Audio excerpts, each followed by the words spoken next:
Olá, minha galera do Colégio Estadual de Pau da Lima, tudo bem com vocês? Professor Thaleson aqui na área para deixar mais um recadinho sobre a física para todos vocês. Presta atenção, ó. Hoje a gente vai falar da trilha 2, processos de troca de calor. Esse vai ser o assunto, o tema da nossa aula de hoje. Fiquem ligadinhos, qualquer dúvida que vocês tiverem, podem deixar as perguntas nos comentários ou então podem interagir comigo lá na nossa sala no Classroom, beleza? Tranquilo? Vamos nessa! Minha turma, propagação do calor. Quais são as formas de propagação do calor? É o que a gente vai discutir a partir de agora. E eu adianto para vocês que o calor ele vai se propagar de três formas, de três maneiras. Através da chamada radiação térmica, condução térmica e convecção térmica. Vamos começar falando aqui primeiro sobre a radiação térmica ou irradiação térmica. Esse é o processo de propagação do calor por meio de ondas eletromagnéticas. Predominantemente, as ondas eletromagnéticas na faixa do infravermelho, que são chamadas também de ondas de calor. Gente, quando vocês estão lá naquele friozinho do interior e acendem uma fogueira, geralmente é época de São João que está chegando, vocês precisam tocar na brasa da fogueira para sentir o calor? Ou basta simplesmente você aproximar as suas mãos que você já sente esse calor? Se você respondeu que basta aproximar as mãos, você respondeu corretamente. Isso por quê? Porque o calor transmitido por meio da radiação ou irradiação térmica, que é o calor transmitido por meio de ondas eletromagnéticas, ele não necessita de um meio material para se propagar. Não precisa de matéria. Professor, mas entre mim e a fogueira tem o ar. O ar não é matéria? É sim. Mas se você tirar o ar, você ainda iria sentir ali o calor chegar até você. E é justamente assim que acontece com o calor que sai do Sol e chega na Terra. Esse calor ele é transmitido por meio de ondas eletromagnéticas através do processo de radiação ou irradiação térmica. Então é por isso que o calor consegue atravessar a imensa região de vácuo entre o Sol e a atmosfera da Terra e chegar aqui ao nosso planeta. Galera, o estudo da radiação térmica ou da irradiação térmica permitiu uma série de avanços tecnológicos. Eu vou citar alguns deles aqui. Por exemplo, hoje a gente consegue entrar num shopping sem precisar abrir a porta. Porque o que é que acontece? Existe ali naquele shopping um sensor de presença na porta. Como é que funciona esse sensor de presença? Nós, seres humanos, e todos os corpos que possuem uma temperatura vão estar emitindo calor pela radiação térmica. Então, quando a gente se aproxima da porta, esse sensor ele detecta ondas eletromagnéticas na faixa do infravermelho. Ele vai detectar essas ondas e assim vai mandar o sistema abrir a porta. É assim que funciona aquele tipo de sensor. Isso tem também alguns prédios para poder acionar algumas iluminações. E mais recentemente, nesse período de pandemia, a gente pode falar sobre o pirômetro óptico. O que é o pirômetro óptico? Meu Deus, professor, que nome estranho. Um pouquinho estranho, mas vocês já estão bem familiarizados com o pirômetro. O pirômetro é aquele termômetrozinho que é utilizado para medir a temperatura das pessoas quando elas estão entrando nos estabelecimentos comerciais. Isso é um controle que está sendo feito hoje em dia durante esse período de pandemia, não é mesmo? Então aquele termômetrozinho ali é um pirômetro óptico e ele é um detector de radiação infravermelho, ou seja, um detector de ondas de calor. Isso mesmo que você leu, ele só detecta a onda, ele não emite. Então tem muita gente que fica com medo, muita gente que diz até que não vai apontar para a cabeça porque pode dar câncer. Galera, isso é fake news, isso é falso. Aquilo ali é um sensor que só faz captar a radiação infravermelha, ele só faz detectar a radiação infravermelha e associar aquela medida de radiação com temperatura. Ele não emite radiação infravermelha. Beleza? Tranquilo? Isso aí então de que o pirômetro óptico causa câncer é notícia falsa. Não caiam nessa. Tranquilo? Agora, pessoal, eu vou falar sobre a condução térmica, o segundo processo de propagação do calor. Galera, na condução térmica, o calor se propaga ao longo da matéria, ele precisa da matéria para se propagar, mas ele não leva a matéria consigo. Ou seja, ele passa pela matéria, ele atravessa a matéria, mas não leva a matéria consigo, tá bom? Ele só faz apenas passar pela matéria. Gente, se você pegar uma colher e colocar uma colher metálica e você ligar o fogo, o fogão ali, e colocar a colher para esquentar numa ponta, depois de um certo tempo você sente a outra ponta, a outra extremidade esquentar também?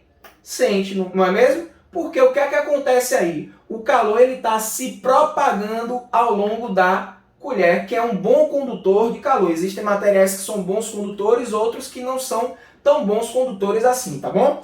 Então você segurando aquela colher ali, você sente o calor. Por quê? Porque o calor se propagou ao longo daquela colher, mas ele não levou nenhum pedacinho de matéria consigo. Então a condução térmica, o processo de propagação do calor ao longo da matéria, precisa de matéria para se propagar, mas não leva a matéria consigo. Beleza? Tranquilo? Vou dar um exemplozinho aqui também bem maneiro, Quando vocês veem aqueles documentários na internet sobre o Polo Norte, sempre aparece o esquimó, que é aquele indivíduo que vive lá. E a casa do esquimó é o quê? É o iglu. O iglu é uma casa de gelo. E essa casa é feita de gelo, mas ainda assim permite que o esquimó consiga se manter confortável ali dentro. Por que, professor, isso acontece? Porque as paredes de gelo, embora elas sejam muito frias, estejam a uma temperatura muito baixa, o gelo é um mau condutor de calor, ele conduz mal o calor. Então ele vai impedir que haja trocas de calor, vai dificultar na realidade que hajam trocas de calor do meio interno com o meio externo. E aí dá um conforto térmico bem mais adequado. A gente utiliza, não precisa ir lá para o Polo Norte não. Quando você vai para a praia, leva seu isoporzinho. Por que você leva um isopor? Para conservar a temperatura do que está dentro do isopor. Porque as paredes do isopor conduzem mal o calor. Existem materiais que são bons condutores, outros materiais que são maus condutores. Fiquem ligados nisso. E sobre a condução térmica, existe uma leizinha que ela vai reger esse processo de condução térmica, que é a lei de Fourier. A lei de Fourier diz que o fluxo de calor, fluxo é o calor dividido pelo intervalo de tempo, isso vai ser igual a K, que é a condutividade térmica do material, A, que é a área de seção transversal, vezes Δθ, que é a variação de temperatura, a diferença de temperatura entre as duas extremidades, dividido por E, que é a espessura. O que é que a lei de Fourier está querendo dizer? Quando ela fala sobre o K, a condutividade térmica, ela está dizendo o seguinte para você, existem materiais que conduzem melhor o calor e tem outros materiais que não conduzem tão bem assim. Então, quanto maior for o K, melhor é esse condutor. Quanto menor for o K, pior é esse condutor. Beleza? O que é que ela está querendo dizer com a área? Está dizendo o seguinte, galera, se você aumentar a área, você aumenta a condução. Se você diminuir a área, você diminui a condução. É por isso que quando a gente vai e toca em algo que está gelado com a pontinha do nosso dedo, a gente sente menos do que quando a gente toca nesse algo que está gelado ou até algo que está quente com a nossa mão espalmada. Qual é a diferença entre tocar com a pontinha do dedo e tocar com a mãozinha espalmada? A diferença é que com a mão espalmada a área é maior. Se você aumentou a área, você aumentou o fluxo. Beleza? Tranquilo? O que é que ele está querendo dizer com a diferença de temperatura? Ele está querendo dizer para você que quanto maior for a diferença de temperatura entre um ponto e o outro, maior será também esse fluxo de calor. E por fim, o que é que ele quer dizer com a espessura? Ele quer dizer o seguinte, que quanto mais espesso for o condutor, menor será esse fluxo. Quanto menos espesso for, maior será o fluxo. Então, se você tiver um condutor com a parede fininha, bem estreitinha, significa dizer que o fluxo através daquela parede ali é maior. Agora, se você coloca a parede mais grossa, o fluxo é menor. Ah, professor, então é por isso que quando eu tenho um isopor com a parede mais grossa, significa dizer que eu consigo conservar mais o que está dentro ali do isopor. E quando esse isopor tem uma parede mais fininha, eu não consigo conservar por tanto tempo. Isso é verdade? É verdade. Na parede mais grossa, o que é que acontece? O fluxo vai ser muito, muito menor. Na parede mais fininha, o fluxo vai ser muito, muito maior. Beleza? Condução térmica aí, turma, foi para conta. E agora, para finalizar minha turma, vamos falar sobre a convecção térmica. O que é a convecção térmica? Vai ser o processo de propagação, de transmissão do calor ao longo da matéria, com o auxílio da gravidade. Então a gravidade influencia na convecção térmica, havendo também transporte de matéria nesse processo. Diferentemente da condução térmica, em que a matéria não é transportada, na convecção térmica a matéria ela é transportada. Então, convecção precisa de matéria, condução precisa de matéria. Só que a diferença é que na condução a matéria não é transportada, mas na convecção a matéria é transportada. É por isso que a convecção ela vai acontecer somente em fluidos, ou seja, em líquidos ou gases. Por quê? Porque as molequinhas dos fluidos têm um grau de liberdade maior, elas conseguem se propagar com maior facilidade. E um exemplo que a gente traz disso aqui é do ar. Gente, quando a gente instala um ar-condicionado, e nesse quarto aqui que eu estou gravando o vídeo, tá precisando de um ar-condicionado, viu gente? Tá sem ar-condicionado, por isso que eu estou suando aqui para poder dar essa aula para vocês, mas vocês merecem. Se eu instalasse um ar-condicionado aqui, por que o prudente é colocar o ar-condicionado na parte de cima do recinto? Porque o ar-condicionado na parte de cima, ele vai jogar o ar frio na parte de cima. Esse ar frio vai descer e o ar quente vai subir. Isso vai gerar o que a gente chama de correntes de convecção.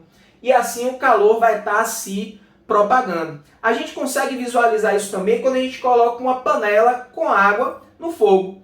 A gente percebe o seguinte, que a água quente ela sobe pelo meio e a água fria vai descendo pelas bordas. E a gente vê essa efervescência enquanto a água está no fogo. Tá bom, gente? Então, galera, o recado está dado. As 3 formas de propagação do calor, radiação térmica, condução e convecção térmica, foram para conta. Um abraço para todos vocês, se mantenham protegidos e até a próxima aula. Lembrando mais uma vez, como eu falei no início do vídeo, qualquer dúvida, qualquer interação, vocês podem mandar aqui tanto no canal do YouTube quanto lá na nossa sala de aula do Google Classroom. Beleza? Um abraço para todos e até o próximo vídeo.